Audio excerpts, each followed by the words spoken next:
This is the Sell Your Brand Show with James Bray and Mike Killen, the one-stop shop for creative solopreneurs and startups to get the best practical advice on how to build, how to brand, and how to sell online products and content. Let's get to it.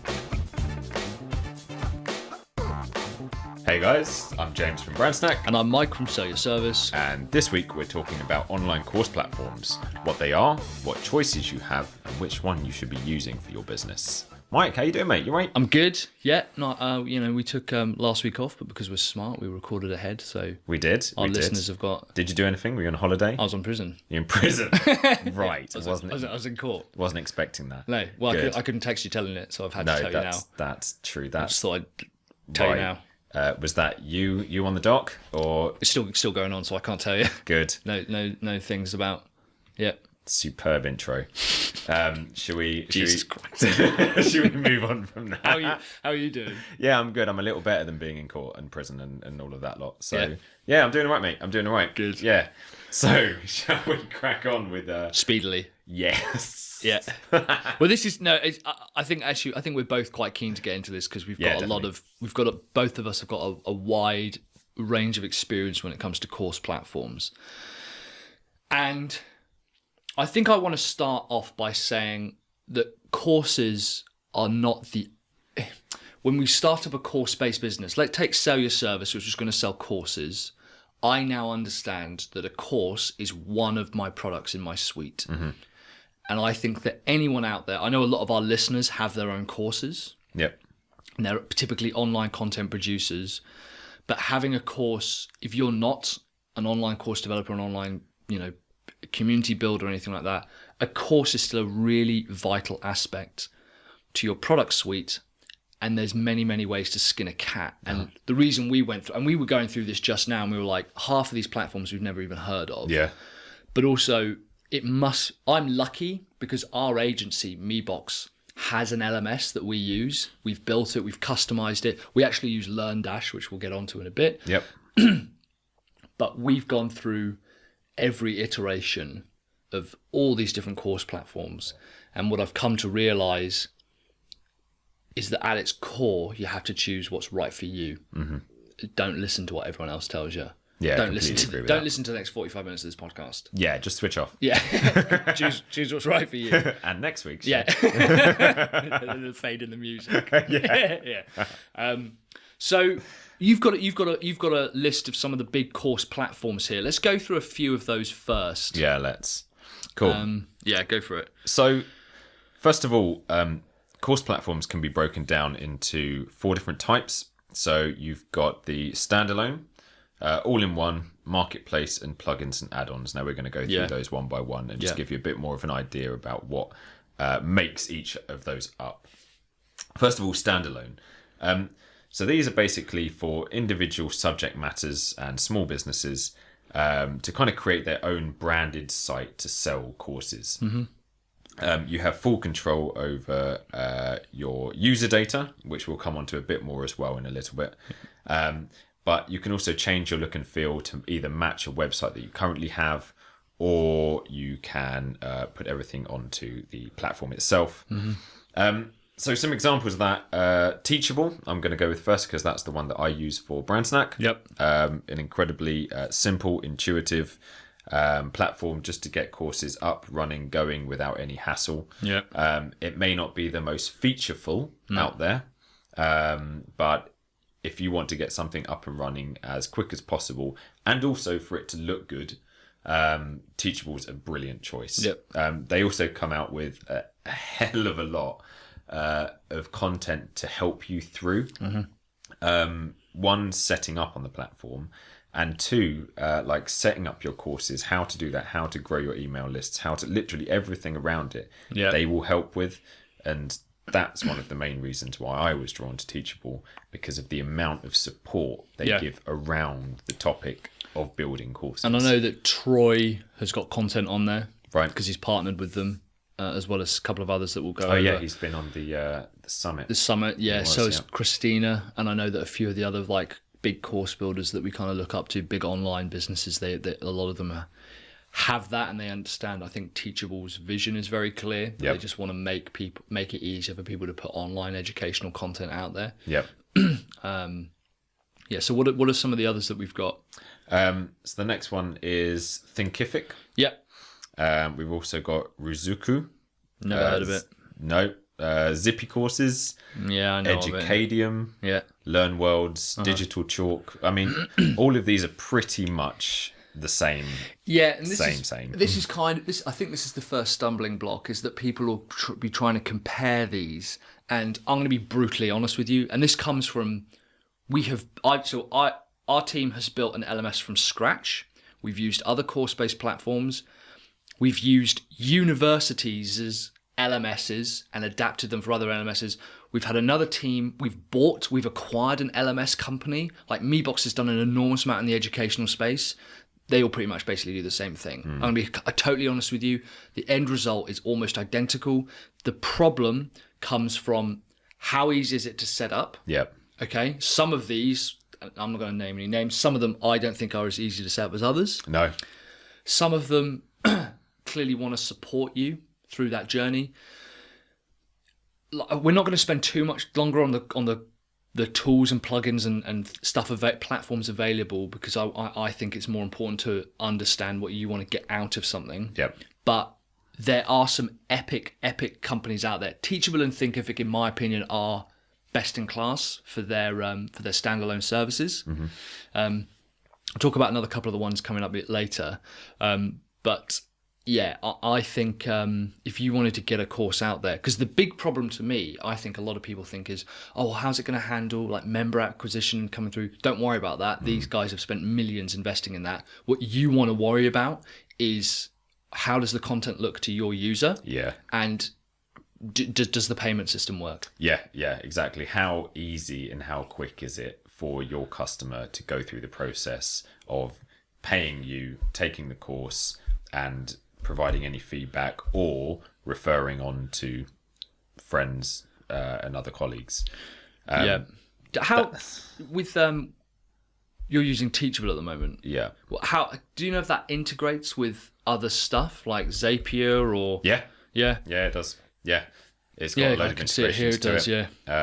It's also got a brilliant affiliate program, which is incredibly good. So when you want to start building affiliate business into your business as a whole and putting your courses out there that way, it takes care of everything for you. That's cool. On the payment side, it takes care of VAT, because I know some of the platforms actually have a bit of trouble with VAT. Yeah, VAT. Yeah, and this is again is another thing of like, all our markets are global now, and they have to be. Like, anyone who says I'm just going to work with local businesses is, castrating themselves. You have to understand that you've got this global business. Yep. I'm really disappointed with myself that I chose castrating yourself as not strangling, not suffocating. Let's go for castration, shall we? That's the first one off the top of the mind. Went straight for castration. Yeah, the well-known, sort of that digital marketing. Is this relating back to the prison sentence? Do I want to know? Yeah. Probably not. Moving swiftly on. And there are this, you have these global markets, and there are some weird tax laws out there. Yeah. Yeah. And the fact that the platform can even handle the multiple currencies that are out there. Because, I mean, if you're only working in, like, I don't know, dollars, then that limits yourself hugely to the rest of the global market. Yeah. So, like you've said, a lot of these platforms do pretty much exactly, the end result is exactly the same thing. Yeah. It's how they do it and how intuitive they are to use. So pick one that you feel works for you and what you need. So that's the standalones. The next one is all-in-one. So this is basically platforms that provide both online courses and your full web presence. So that's your web CMS and your CRM. And pretty much everything combined. If you don't already have a website up and running, an all-in-one platform may be the way to go. It might not be, but it's something that you should try and look at just to see if it does work for you. Yeah, I know.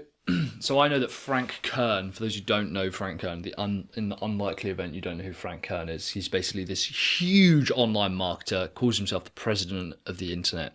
All of his trainings delivered through Kajabi, and he has enormous presence. His funnel is basically, he'll sell you a book, give you some extra training, and then offer you some like further training with that purchase as an upsell. Right. And that's all handled through Kajabi. Every single bit of it's handled through Kajabi. Very, very, very clever bit of kit. Okay. Academy of Mind is kind of similar, you know. I know what people mean by when they say, oh, it's quite expensive. But the reality is, if I was spending 10 grand a month on something and it was bringing me in 100 grand a month. Well, this is it. I mean, expense is relative, isn't it? Yeah. But this is also like, I've seen multiple times people will go for like the most expensive option because they feel they need all the features, and very quickly within like 6 months they realize they've spent all their money on just hosting the content. Yeah. Like, let's look back at how people were selling online courses 20, 30 years ago. Not online courses, but courses. It was a CD or it was a tape, It was a book, VHS, you know, they were sending you this stuff. The way you deliver content is not as important as the actual content itself. Completely agree. You know, so don't get caught up thinking, oh, well, I like the idea of having integrations. I like the idea of having, you know, an app as well and sending notifications and push notifications. Don't worry about that. No. Put your content somewhere. Make sure your content is killer. Yeah. And let the revenue in 2 or 3 years coming along change how you're gonna, you know. Yeah, then see if you need to kind of develop and redefine what you're using. Yeah. Because as long as your customers can access your course and take it and pay for it, Yeah. that's literally in the beginning. That's all you need. Yeah. Yeah. So the next one on from All-in-One are the marketplace. So these are probably the ones that you've come across most. Yeah. So Udemy, Skillshare, WizIQ, Cogno, ProProfs. All of these basically are a place where you can create and host your courses. But unlike these standard ones, the standalone ones, they also offer a marketplace around them, so you can actually sell them. So similar to, say, like eBay, they literally have tons of lists and users and categories where you can go on there, search for anything that you like, buy anything that you like, take anything that you like, ranging from free courses all the way up to $1,000 courses or more. In some instances, I don't know if Udemy can go to, because I know Udemy doesn't has specific price points. Udemy is probably the most famous. I know Skillshare is quite famous as well. Do you know coures.co? Yep, we use that. Yeah, so they quite heavily push Skillshare. Yes, they do. On their site. Yeah. And Skillshare is great. And again, it sounds like I'm having a go at a lot of these, and I'm not. What if it's right for you and if it works for your business model, great. The only thing I would say about marketplace-based course platforms is, on the plus side, you can upload content super, super quick. You won't need to pay for anything because you'll just upload it. With most of them, the problem is that they take a revenue share, which works for their business model, but personally I don't think works for mine. Yep. But also a lot of the time they set the price. Udemy sets the price. You don't have any control over that.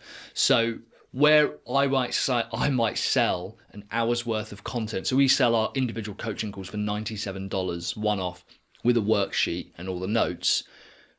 There's no way in the world that would look good on Udemy. Yeah. Because people are doing like 12-hour courses for $49. Yeah. And it becomes a bit of a commodity, and people basically compare. And I've seen, and one of the options is length of course, as if the length is what, like, because I remember taking a load of investing and like bookkeeping courses on Udemy.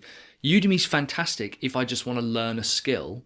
It's great. I could just kind of bosh it out. But I was like, I'd rather find something that was like an hour long that I knew would teach me everything I needed to know. That's it. You don't know the quality of it. It is literally like the eBay of. Yeah, it is.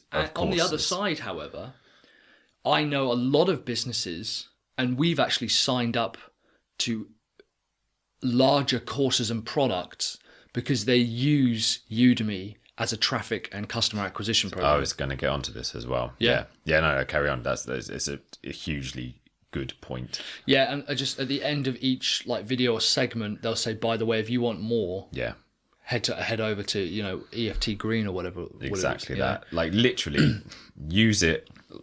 Use some blog posts that you've written, package those up, film those into videos, and use those as a training method. That is a fucking good idea. I have not thought of that. That's genius. And just use Put it on Udemy. Put it on Udemy as a for traffic free. Acquisition, yeah. And drive traffic to your website from that. It's just another place to use it as a social media platform, but that has training courses. That's a for free really on it. good idea. That's the best way to use Udemy, because then not only are you getting your courses and your content out there to literally millions of people that are all on there searching specifically for courses. You're not cutting into your revenue, because you're directing them straight back to your site, where they can then purchase your courses from your actual site at the price you determine. That's my way of using Udemy. Yeah, that's really good. I had not thought of that. I mean, like I said, there's like Rob Cubban, who's a friend of mine. He's pretty big in the WordPress and online space. He uses Udemy for a lot of his stuff. Typically, he'll write an ebook. He'll then develop a pretty low cost course on it, and then use that course, like you say, to send people back to his site. But again, at the same side, a lot of our listeners and a lot of the guys out there, it's different for James and I maybe because we're in this full time, and I'm double ingrained in it because we sell LMSs and we sell course-based funnels, and I also have a course myself. You've of course got a course, but some people they just want to build a course and just see a little bit of side income coming in. You don't need a full website for that. No, fucking I wouldn't have a full website for that. I would just put it on Udemy and think, do you know what, if I make $20 a day extra, cool, that's awesome. That's all I really want. So this is why, and we'll get onto this, like what you need from a course-based platform. It's also a good thing. Udemy is also a good place for research. So if you're going to thinking about putting out a course and you want to know the uptake on it and the interest, stick it out on Udemy first of all. That's cool. For free. Yeah. And just see what the interest is out there for it. Yeah. We can go into more of the details in another episode of how you can actually kind of go through the process of doing that. Yeah, but it's a way of registering interest in what you could potentially be doing for your main course topics. Yeah, and I'll do that. But there are ways to use marketplace platforms. So what's the last? So the last one, plugins and add-ons. So these are basically for WordPress mainly. So you've got, these are the ones that you've used as well. So LearnDash, you've got Lifter LMS and Course Merchant. So these are all ones that are plugins to WordPress that pretty much enable you to do the standalone side of it. The only difference is usually, I believe, that you have a one-off payment for the plugins. I was just about to say that. That's not true anymore for most of these now. Is it not? No. Have they changed? No, you were right. Now, so if we look at, so first of all, what I want to say about the LMS plugins and stuff is we have to be really clear about the difference between a learning management system, a course plugin, and a membership plugin. Okay. For example, Wishlist Member is a fantastic membership plugin. It's quite complex. There's a lot of depth to it, but an epic membership plugin. Mm-hmm. A membership plugin does not make a course website. However, you can easily make a course website out of a membership plugin. Right. Our first course-based website was... I'm going to go into full transparency mode.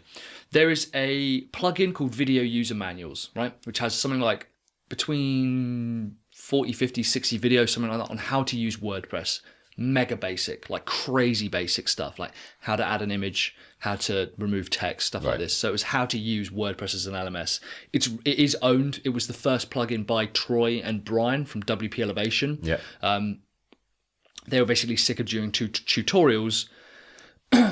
We have a deal with them where we could use it and sell it to our customers as a course. So I put this on a website and I just used a membership plugin to protect every single page of that website. Okay, yeah. A PayPal button allowed you to sign up. There was no LMS, there was no course-based software. It was literally just posts, but all of them were protected by a password, right? Okay. And you had to buy the password or buy user access, right? Super, super basic. It was very complex to set up at first, but now when I look back, it's incredibly simplistic. No integration. There's no measuring. I can't report on anything. Yeah. But it worked. Yeah. Right? It worked really, really well. Super, super basic, nice and high level. Now we use a combination of LearnDash. We have the Sensei Buddy Boss theme. Mm-hmm. We use Paid Memberships Pro. and WP Fusion. 4 big, expensive plugins. You have to have some killer hosting to be able to manage all of those. Yeah, I bet. Different levels. People can buy access for a month, for a day, lifetime access, plugin, different levels and features and stuff. We do that because that is our entire business model. Everything we do runs around this. We also, that platform and the LearnDash theme itself is heavily customized. Like LearnDash can't support us anymore because it's so customized, right? Because of what we do, and we have a team of developers, so that's fine. But there's also a lot of bloat there. However, I bought this a long time ago, so I was grandfathered in, which means that I bought it such a long time ago that I don't pay the monthly fees. Yep. There are now, a lot of them have yearly fees and limits to how much you can buy, which is why it's really important that the next piece that we'll talk about, which is what do you need, is critical. Yeah. We probably spend close to $1,000 a month just having the site there. The site would cost us $1,000 a month no matter what. Yeah. I know that I bring in a lot more than that through the site to be able to justify that. Mm-hmm. So it's fine. We also, because that's the same platform that we sell to our customers through MeBox, like we have this LMS platform, but at minimum, it's a $25,000 investment and at least $500 a month just to keep it running. Like, it's not a cheap option, but it does so much stuff. It does so much integration, it messes around with everything. It measures things, blah, blah, blah, blah, blah. They're brilliant.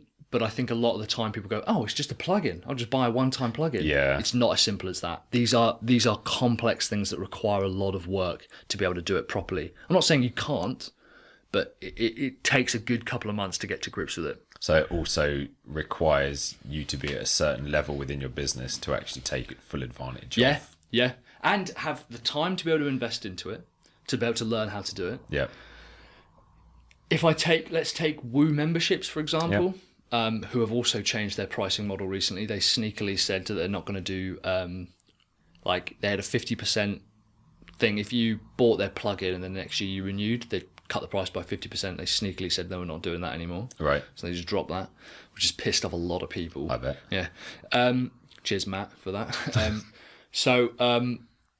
It's a fantastic piece of kit, and it's like you look at the features and you're like, oh my God, look at all the stuff that I can do. It's like, that is true, but it's going to take you about 2 to 3 months to figure all of that out.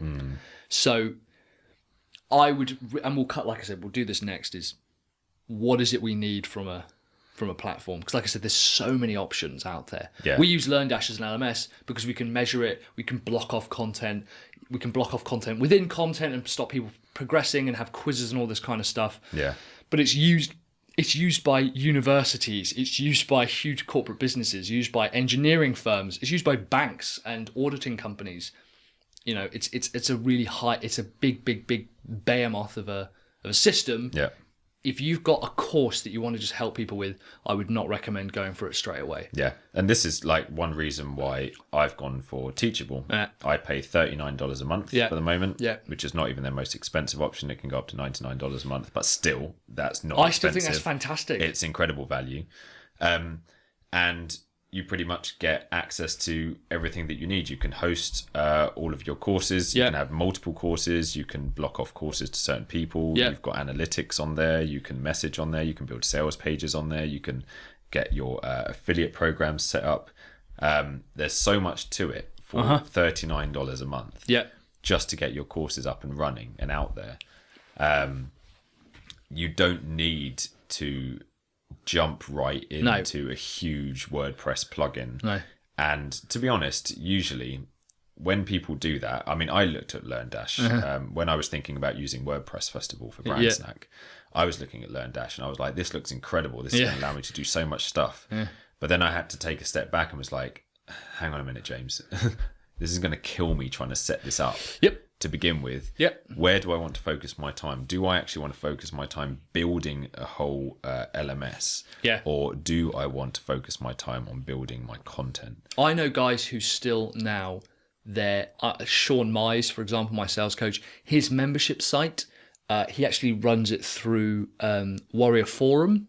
So Warrior Forum is this kind of old school internet not online marketing and internet marketing are two different things. They sound similar, but they're not. Internet marketing is like old school, like mid 2000s, kind of like the way you would drive traffic and SEO stuff. Really, really awesome. Very, very cool stuff on there. He'll use that as the marketplace and then use another platform to be able to just have people come through. It is a WordPress site with pages with a password protection. Right. The man runs his entire business on a course, and he's like, I cannot be bothered to set all of this shit up. We did it at Sell Your Service because I knew that that's ultimately what I wanted our agency to sell. Okay, I knew that that's what we were going to do. We worked with WP Elevation, Rockstar Empires, a bunch of other businesses who used a similar platform, partnered with them, made sure that their platform does what other people want it to do, etc., etc. But it takes a lot of support. Yeah. It takes a huge amount of support. Like, I can't go in and just change stuff now because it's become so in depth, you know. So if they're very good, really good, if that's going to be your entire business and you've got someone out there who can support it. Yeah, there's a lot out there. And if you want to do that, I think if you want to do that, awesome. Go for paid memberships. Pro even has a free version, you know. That's awesome if you want to do that.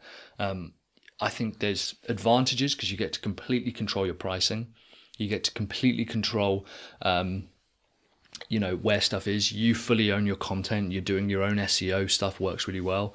ClickFunnels, for example, has like kind of a course-based platform within their software. And the thing is that I'm actually still using their domain, really. It's a subdomain, but it's still on their server. So the SEO benefits them, you know, from traffic and stuff. So there's pros and cons. It's a lot of hard work, but you get a lot more control. So you have to think, well, what is it that I want to deliver? Get a course out there. Like I said, our first course was just a super basic WordPress site. It's because a lot of these things didn't exist back then. Yeah. You know? Yeah, that's true. My first course was a purely free email course. Yes, email. Like literally, if you want to take it back to basics. Yeah. Get someone to sign up to an email. It's a really good point. Yeah. That's literally it. Have your autoresponder sequence. That's all you need. You need an email platform. Yeah. That's it. Set up your sequence. I'm trying to think about some of the other guys we've used in the past, and a lot of them have just sent you like a zip file of videos. Yeah. You know? Yeah. Like, I mean, there's so many different ways, like you said, to get your course out there. Yeah. You don't need to jump right into the deep end. No. Just because there are all these amazing, fantastic features that you're never going to use to begin with. Just focus on your content, get that killer, get that sorted. Yeah. And then just find a way to instantly get it out to the people that need it. Yeah. So let's have a think about how do we determine which one we want to go for. Yeah, let's do it. The thing I see over and over again, and I'm in a lot of membership groups and people who talk about this type of business and stuff, and their big thing is if they struggle with one, they'll try and move on to another because this other one, platform B or platform C, promises them the world and it says, oh, it's so easy to set up, it's incredible. And actually they find out that it's just as complicated as the other ones. Yeah. I think the first thing to know is that if you pick one, I guarantee you everything else will have pros and cons. So you might as well stick with it. That would be my first thing is people are going to say, oh, no, you don't want to go with Udemy. You don't want to go with Udemy. Go, look, it works for my model.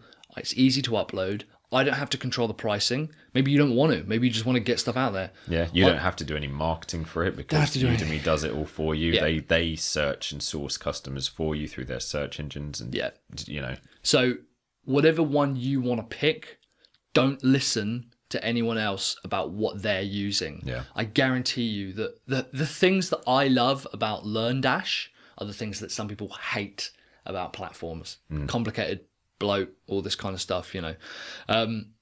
So yeah, first of all, I'd just say that, like, if you've picked something and it works for you, awesome. Stick with it, you know. Live your life. Live your life. Yeah, go for it. Don't go to prison. No. So yeah, what else do we need to... I think it's also thinking about what kind of level of skill do you have. Yeah. Yes. Because I consider myself quite technologically capable. Yeah. But I know there are a lot of people that just love creating, learning content, but can't stand technology. Yeah. They just want to help people. They don't care what the tools are. They don't care what way it gets out there. If that's the case, you want to make it as easy as possible for you. On the flip side, there are people that literally love getting into the nitty gritty of setting up everything, of going through code, of customizing to their like exact requirements. Yeah. So think about your capability. and think about how much time also you're willing to invest in creating this platform, this experience for your customer. Do you want to dig in and literally spend hours customizing and making it completely unique to your business? Is that necessary? Yeah. Or do you want to literally have an off-the-shelf option that you can bung your videos in, put your templates in, and put it up live? And have people start buying? Again, neither of these are right or wrong options. They all depend on what you want. Some people don't want to get stuff up quick and easy because it's not as customizable, it's not unique, it's not that relevant to their business. They can't make it exactly what they want because there are going to be areas like, well, it doesn't quite do that. It doesn't let me block off certain parts of content. It doesn't let me only give access for a day. It doesn't let me only give access for a certain period of time.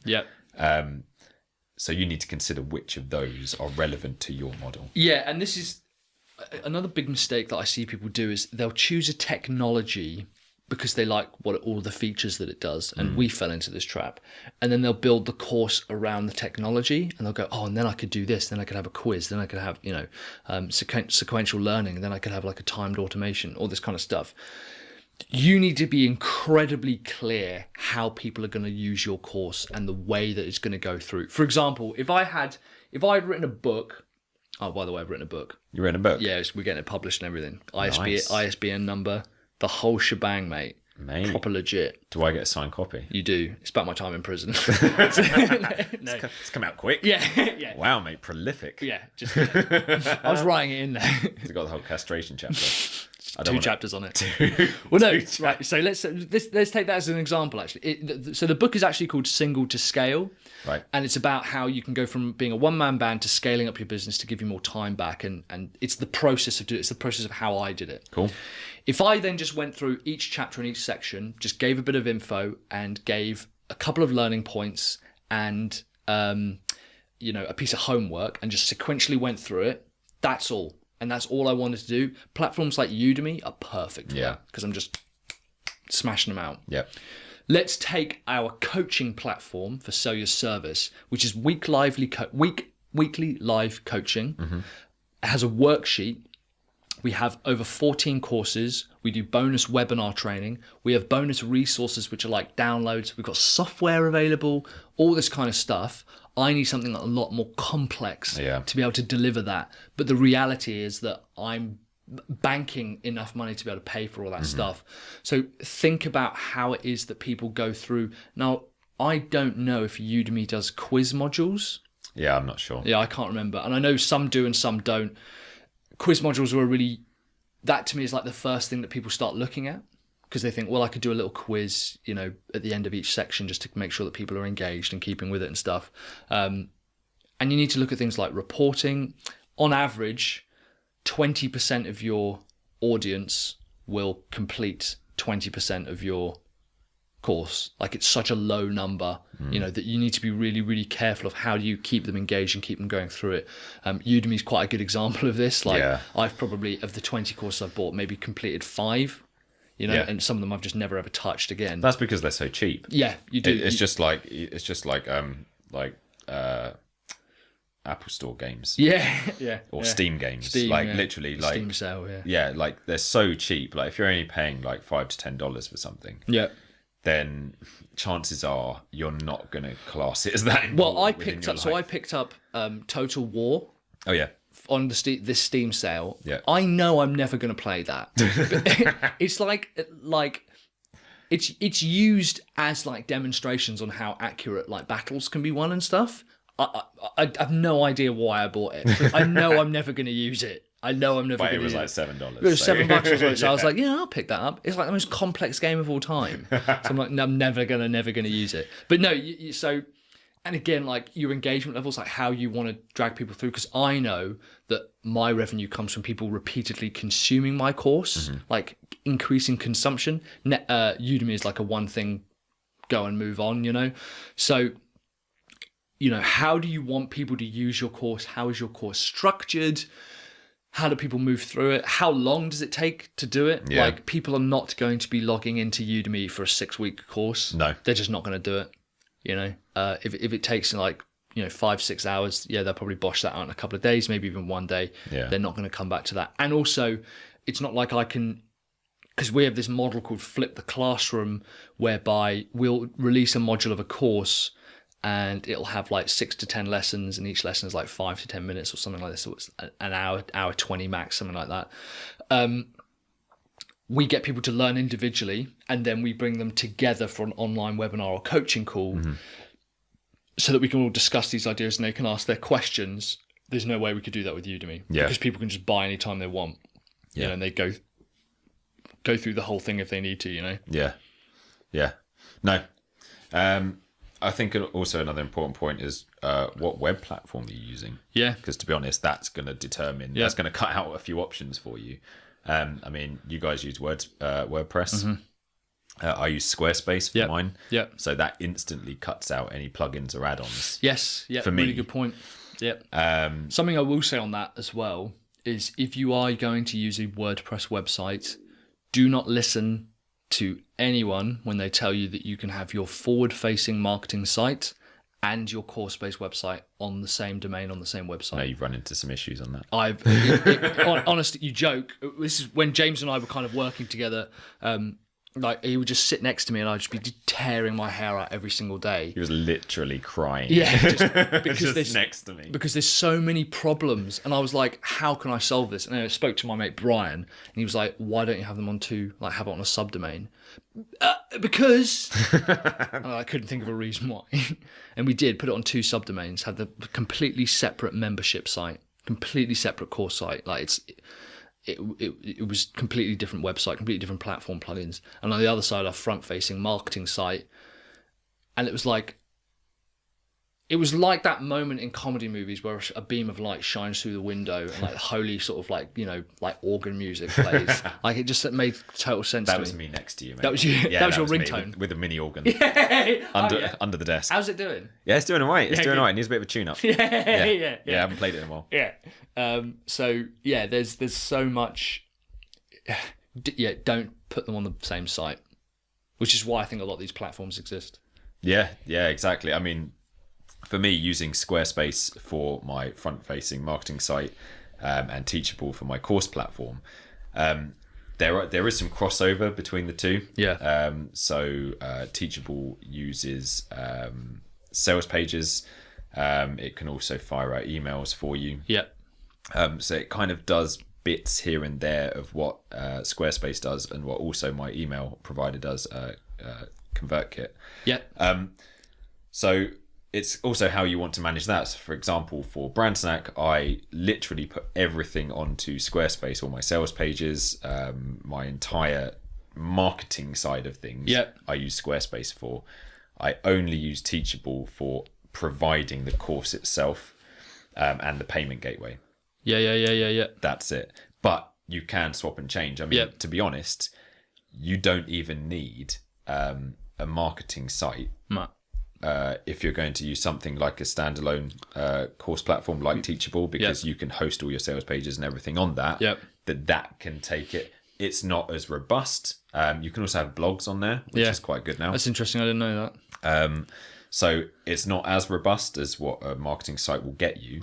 But you can do it all on that to a lesser degree. So again, it comes down to what your plans are, what you need it for. That's interesting.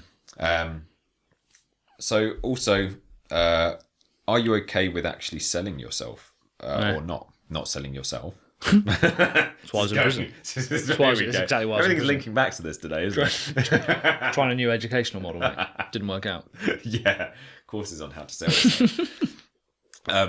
So if you're going with anything but a marketplace option, you need to be or you need to have ways of getting your product out there. Yeah. Of marketing your course either through your website, through social media, through contacts, through anything that you've got. Yeah.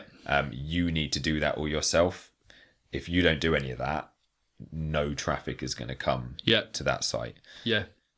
Whereas on the marketplace side of things, such as Udemy, if you're putting your course up there then people can search for the topics and tags that you link to your course. Yep. And you don't need to do anything. You can, because if you find people to get to your at the moment in their pricing model, if you find people to get to your course, you get 97% of the revenue for that transaction. Okay. If Udemy find the people to come to your course, 50%. they take 50%.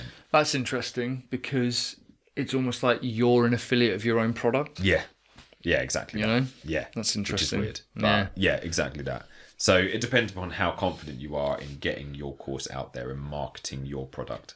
Yeah. And I've talked a bit about like stick with what you like, but also don't be afraid to try a few different things. Like I said, I was just desperate to get something out, and I was like, what's the easiest way to do this? I think I found one YouTube video that was like, set up all your pages, set up all your posts, install wishlist member, set up a PayPal button, which I'll come on to, like payment integrations, and just sell it. And we did. And I was like, this is all I want to do now. I just want to write about this content and then funnel people through to a sale. And it was so simple. We still have that now. Actually, I wonder if it's still, because I know we've still got people paying for it. But it's basically, it's such a simple site. And it's basically just, you know, an overview of how to use WordPress. But what's interesting is we now use that as a value add to our customers. Right. And they get access to it. We say, look, this is where you're going to log in and find any troubleshooting, like on support and stuff like this. And then, yeah, we kind of bit by bit moved up. We've tried Udemy with some success, you know.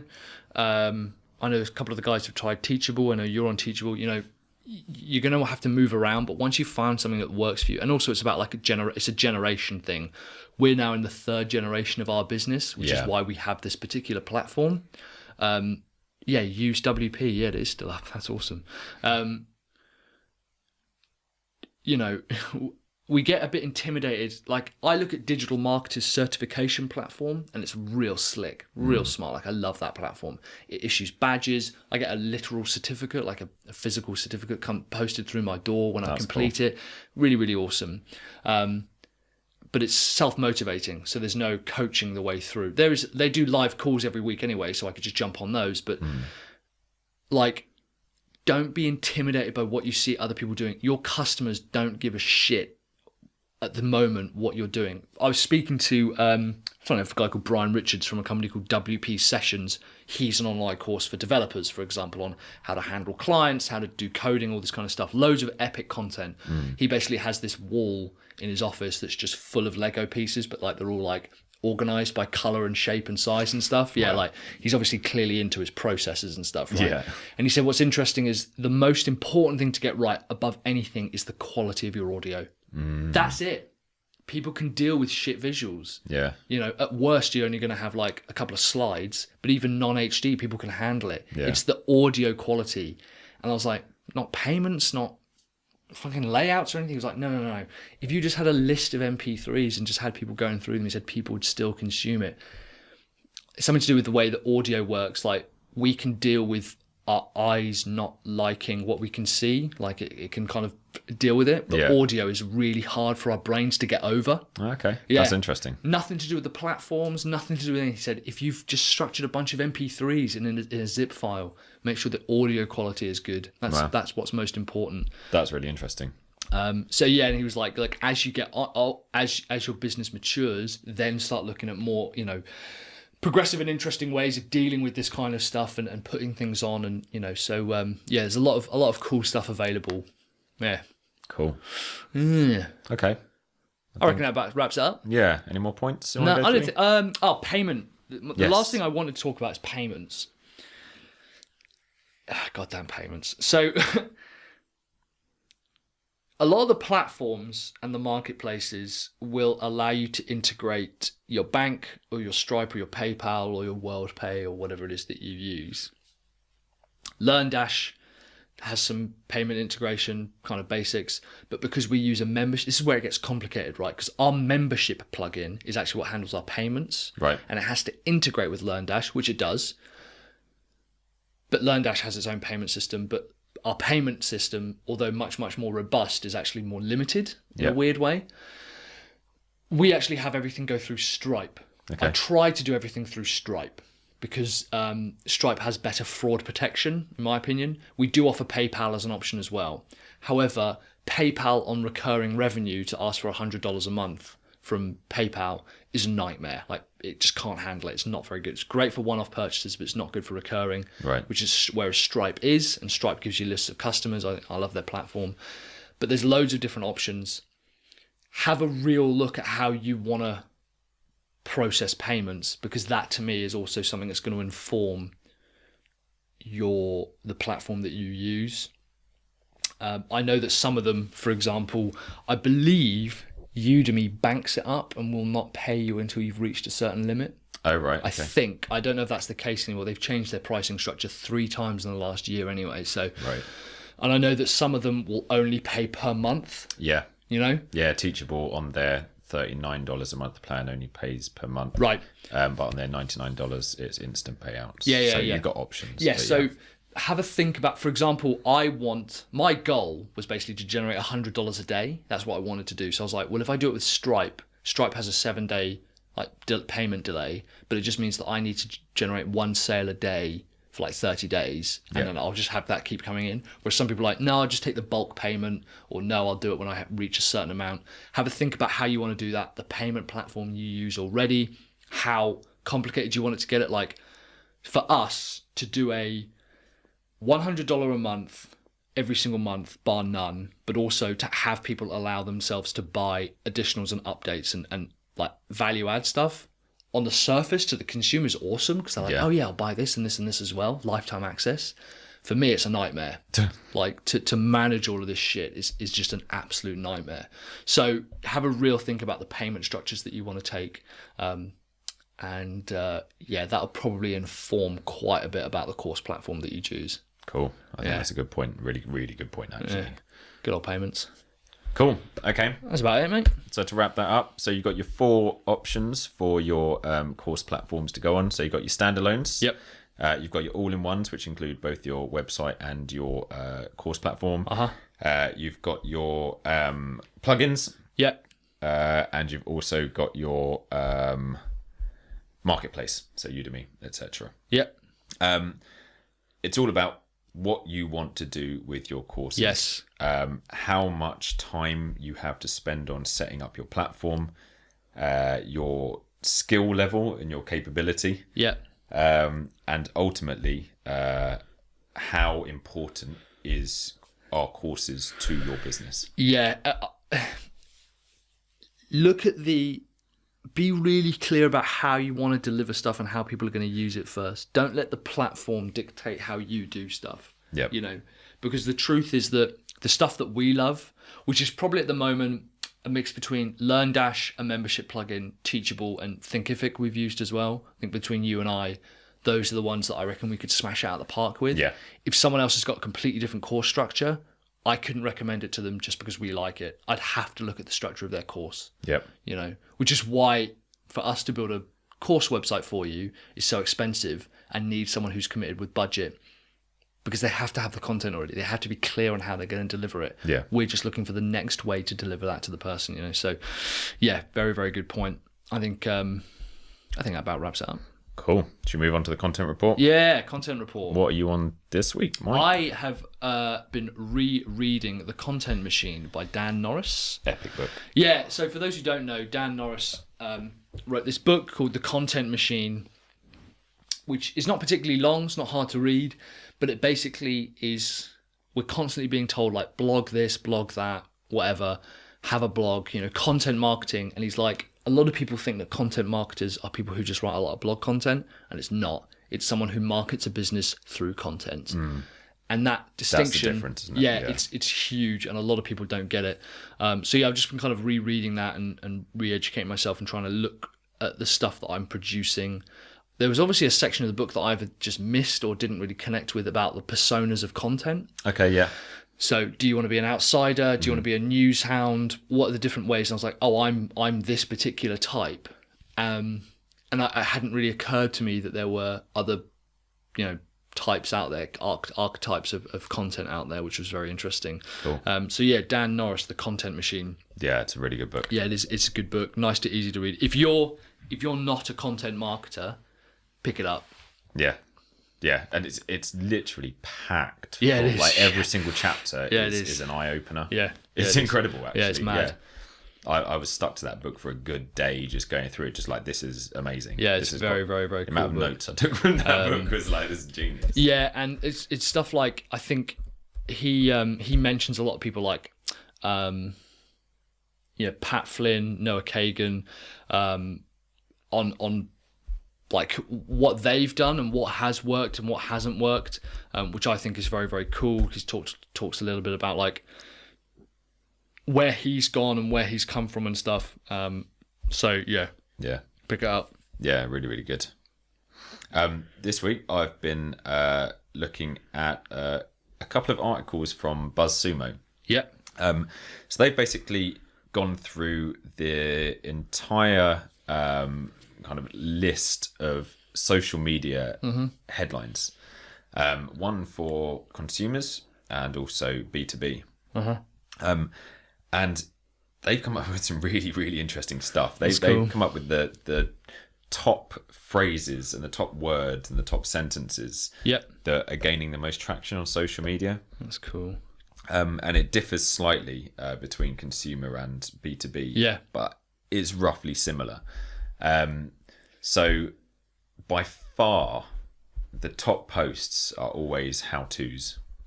That's interesting. Yeah, I think I've got it up here actually. Or this is something that will make you feel it says a certain here, way. will make you. Yeah. This is why. But will make you is you. like way higher than anything else. Yeah, so consumer side of it is all based on emotion and driving people to feel a certain way.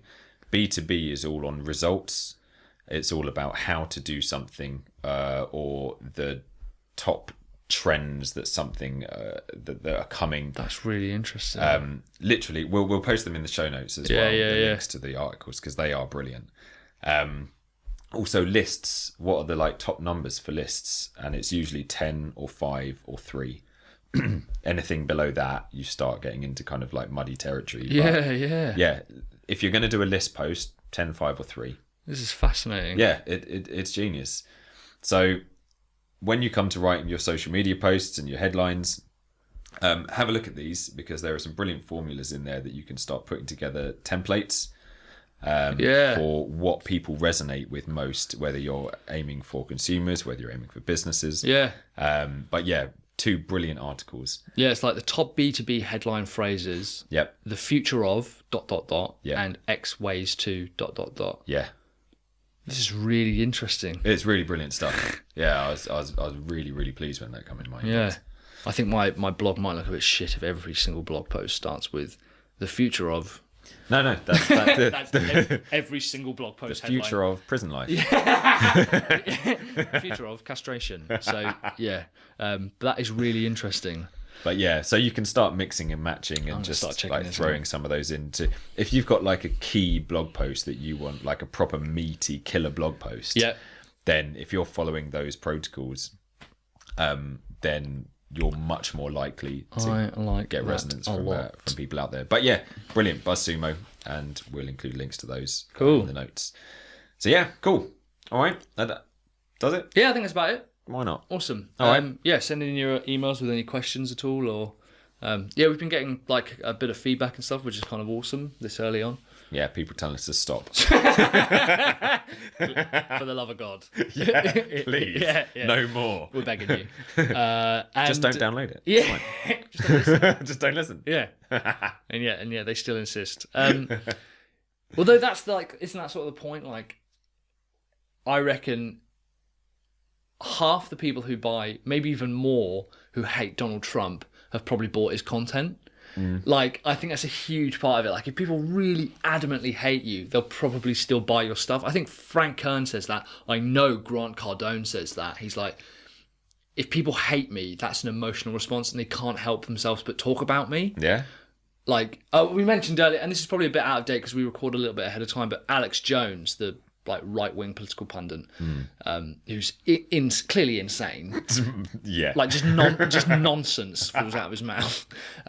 And yet, he actually kind of loves the hate because he's like, well, the people who hate me are the ones who are talking about me. The people who love me don't make meme songs about me or like, you know, folk songs and stuff about me. The people who hate me do, and they're the ones who are getting me like 2 million views. Well, this is the thing. This is what we've spoken about before. That is their brand. That is the brand of Alex Jones. Yeah. And a brand needs to divide. You need to have people that love you. You need to have people that hate you. If you're not getting an emotional response one way or the other, then you need to change something. Yeah. But yeah, that's a brilliant example. Obviously, a clearly insane example. But man, if it got me 2 million YouTube subscribers, I mean, like, all monetized. I was going to say 2 million subscribers for being an absolute. And what annoys me mentalist. is that we do quite a bit of we do research before our podcast to try and find proof and stuff like articles. He has like it's just nonsense. It's literally just like fantasy coming out of his mouth, and people are like, oh yeah, that's true. Vampire like the thing about potbelly goblins. Yeah. Literal vampire belly goblins. And he's like, oh yeah, that if Hillary Clinton sleeps in the same bed as a woman whose mother wears a hood over her head. Like, I mean, it's literal fantasy. And yet, because it's a compelling story, and people are like, oh yeah. To me, it's the Daily Mail. It's like, did you know that immigrants are eating our children? Yeah. They're not. Like, they're not. You have made that up, but people can't help themselves but bore their blood about it. Yeah. And, you know, it draws readership. It draws attention. Fuck it. I'm just going to start making stuff up now. I'm going to say all course-based platforms will give you cancer. We'll tell you which are the worst ones in the next episode. In the next episode that you've got to buy. Yeah. That's what I'm going to start $300. Yeah. Join now. Absolutely mental. So, yeah, put that in your pocket, guys. Lovely. Make stuff up, apparently. That's how you need to get it. Yeah. Cool. Right. Cool. We'll see you guys on the next episode. Speak to you later. Bye. Bye-bye. If you liked this episode, please subscribe to the Sell Your Brand show on iTunes or your favourite podcast app and leave a rating and a review. It makes us feel all warm and fuzzy inside when we hear we're not just talking rubbish. If you have a question you'd like us to answer on the show, drop us an email to podcast@sellyourbrandshow.com and we'll feature it in a future episode.